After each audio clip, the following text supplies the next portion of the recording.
नमस्कार दोस्तों, स्वागत है आपका इस वीडियो में। इस वीडियो में हम लोग बिहार अमीन 17 से 67 पोस्ट की रिगार्डिंग अपडेट्स जानेंगे।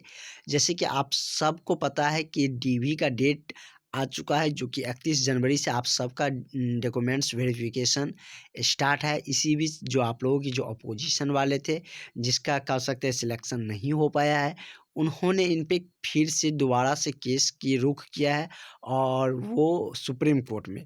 इससे पहले आप लोगों की जो वैकेंसी पर केस थी, वो हाई कोर्ट में चल रहा था और पिछले 1 सालों से आप लोगों ने इस केस के लिए मेहनत की है। इसके बाद आप लोगों को इस केस से निजात मिला और फाइनली आप लोगों को डॉक्यूमेंट्स वेरिफिकेशन के लिए ऑफ़िशियली जो बीसीईसी जो कंडक्ट किए थे, उसकी तरफ से ऑफ़िशियली सारा कुछ ऑफ़िशियली नोटिस जारी किया गया। वो नोटिस भी हमने आपको सारा अपडेट्स दिए थे और नोटिस भी हमने आपको दिखाए थे। लेकिन इसी बीच आप लोगों पे जो सुप्रीम कोर्ट में इन पर केस हुए हैं, लेकिन इसके रिगार्डिंग जैसे कि आपको रवि जी भी ने सारे अपडेट्स बताए हैं कि उन्होंने आप लोगों से फंडिंग की भी रिक्वेस्ट की है।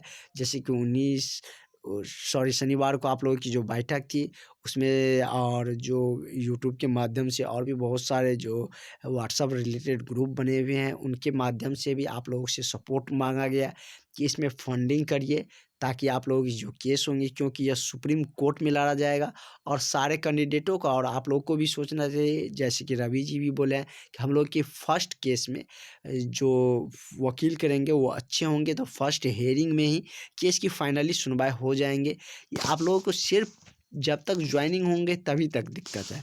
जैसे कि डॉक्यूमेंट्स वेरिफिकेशन आप लोगों के जनवरी के फर्स्ट वीक तक हो जाएंगे, जैसे कि फरवरी के फर्स्ट वीक तक हो जाएंगे।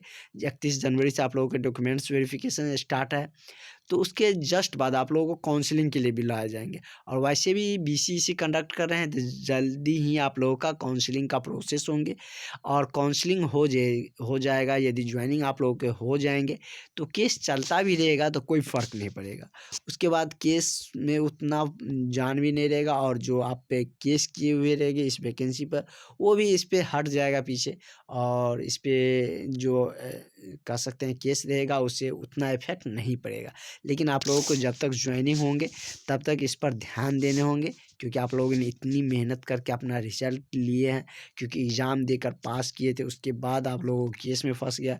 इतना धैर्य रखे तो कुछ दिन और आप लोगों को इसके लिए एक्टिव रहना है। सिर्फ आप लोगों को एक्टिव रहना है। निश्चित रूप से आप लोगों के ही पक्ष में सारा जो जीत होंगे वो आप लोगों के पक्ष में होंगे। जो भी आप कंडीशन रहेगा, किसी भी कंडीशन में आप लोगों के पक्ष में ही आप जो निर्णय होगा वो आएगा।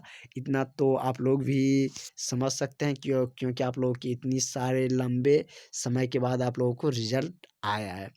और भी जैसे ऑफिशियली जानकारी मिलेंगे केस के रिगार्डिंग कि केस का क्या कुछ अपडेट्स है, वो हम आपके साथ ज़रूर शेयर करेंगे। वैसे ऑफिशियली अभी केस के रिगार्डिंग कोई भी अपडेट्स मेरे पास नहीं है।